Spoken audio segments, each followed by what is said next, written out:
Student welcome to YouTube channel. तो हमने आपको कल पढ़ाया था मतलब फॉर्मेशन ऑफ इमेज, प्रतिबिंबों का बनना। ठीक है, प्रतिबिंबों का बनना।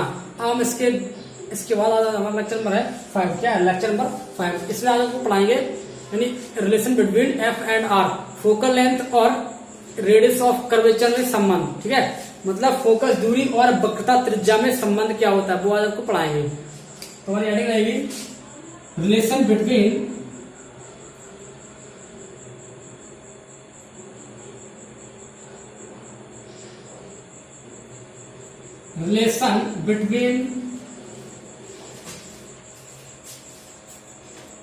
F and are.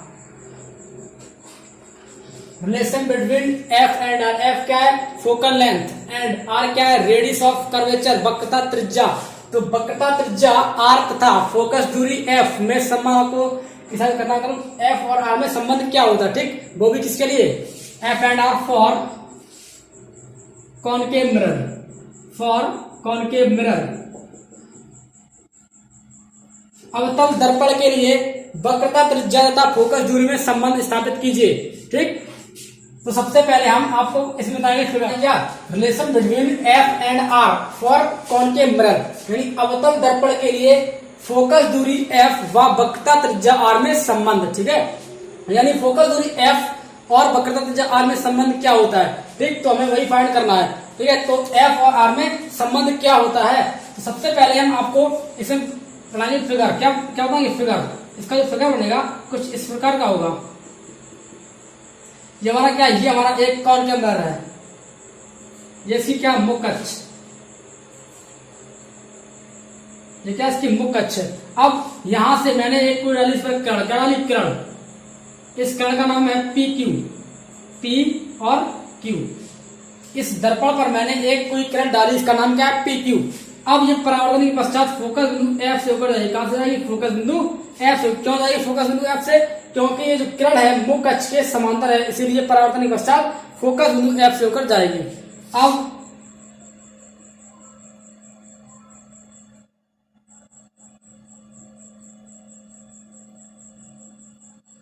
अब हमने इस पॉइंट पर क्या कह दिया? एक अवलंब। क्या कह दिया? अवलंब। ये क्या है? अवलंब पी और सी। ये क्या है? अवलंब। क्यू और सी क्या है? अवलंब है। इस पॉइंट पर ये, और ये पॉइंट कौन सा है? आपतन बिंदु बन गया। ठीक है, तो यहाँ पर आप परावर्तन के नियम को फील करेंगे, यानी ये कोण आपको क्या है? आपतन कोण आई, और ये कोण परावर्तन कोण आर। ठीक है, आपतन कोण और परावर्तन कोण, आपतित किरण और अवलंब के मध्य बना कोण आपतन कोण, परावर्तित किरण और अवलंब के मध्य बना कोण परावर्तन कोण। तो सबसे पहले आपको पता है कि आई बराबर आर परावर्तन के नियम से, तो कोण आई को आप लिख सकते हैं कोण पी क्यू सी। कोण पी क्यू सी बराबर है कोण C Q F, C Q F परावर्तन के नियम से।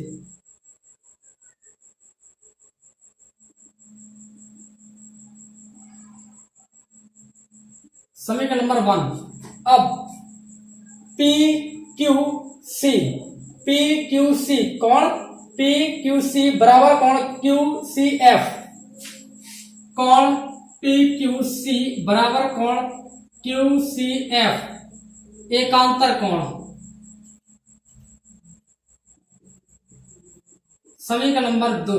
ठीक है, अब कोण पी क्यू सी, ये वाला कोण और ये वाला कोण आपस में बराबर है। क्या बराबर है? क्योंकि यहाँ पर एक जेड आकृति बन रही है, तो आपको पता है कि एक जहां जेड आकृति बनती है वहां पर एकांतर कोण बन जाता है। तो कोण पी क्यू सी बराबर कोण सी क्यू एफ, है ना।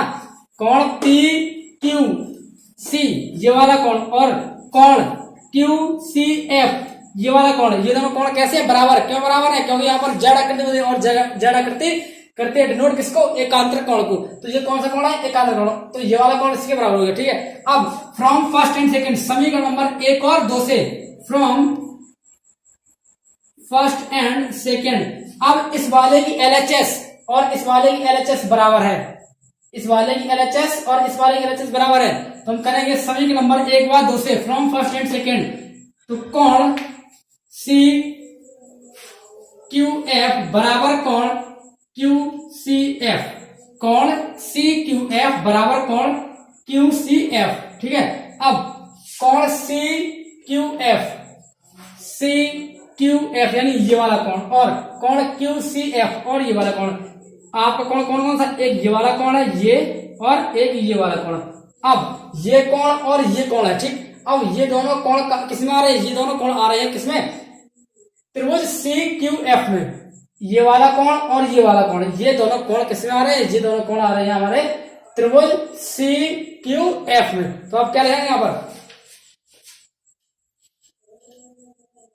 आपने पता है कि जब किसी त्रिभुज, ये दोनों कोण इस ट्रायंगल में आ रहे हैं, तो आपको पता है कि किसी भी त्रिभुज में समान कोणों से बनी भुजाएं समान होती हैं और समान भुजाओं से बने कोण समान होते हैं। तो यहाँ पर वो प्रमेय, उस ट्रायंगल की प्रमेय हम यूज करेंगे कि जब किन्हीं दो दो कोण बराबर होते हैं, किसी त्रिभुज के दो कोण बराबर होते हैं, तो उनके सामने की भुजा भी बराबर होती है। तो कोण C Q F, C Q F, अब इस एंगल के सामने भुजा कौन सी है, सी एफ। तो आर के सामने भुजा है सी एफ, यहां लिखाएंगे आप सी एफ बराबर क्यू सी एफ। अब सी, कौन सी कहां है ये, अब इस एंगल के सामने की भुजा कौन सी है, क्यू एफ। इस एंगल के सामने भुजा कौन सी है, वो देख रही है क्यू एफ, तो बराबर क्यू एफ। ठीक, कहां से, प्रमेय से, प्रमेय से। अब प्रमेय कौन सी है कि किसी त्रिभुज में अगर दो कोण बराबर है तो उनके सामने की भुजाएं भी बराबर होती हैं, तथा अगर उनकी भुजाएं बराबर तो उनके कोण भी बराबर होते हैं। मतलब समान भुजाओं से बने कोण बराबर होते हैं और समान कोण से बनी भुजाएं बराबर होती हैं। तो अब सी एफ बराबर क्यू एफ, यदि हम इस पॉइंट क्यू को पी पर मान लें, बिंदु क्यू को पी पर मान लिया जाए, तब यदि बिंदु क्यू को पी पर मान लें, यदि बिंदु क्यू को, ये पॉइंट क्यू आपका है, इस पॉइंट क्यू को आप पी पर अगर मान लें, मतलब इमेज कर लें, कल्पना कर लें, यदि जो बिंदु क्यू है हमारा इस पॉइंट पी पर होता तो क्या होता। तो आपको पता है कि पहले आपकी दूरी थी क्यू एफ, क्या थी दूरी, क्यू एफ। अब क्या हो जाएगी दूरी, एफ पी। पहली दूरी आपकी थी क्यू एफ, अब दूरी क्या हो जाएगी, एफ पी। यहां देखना आप, तो क्यू एफ बराबर एफ पी, क्यू एफ बराबर एफ पी। अब क्यू एफ का मान हम रखेंगे समीकरण नंबर इसमें है, इसलिए समीकरण नंबर 3। अब क्यू एफ का मान समीकरण नंबर 3 में रखने पर, तो now putting value of, now putting value of QF, now putting value of QF in the equation number 3।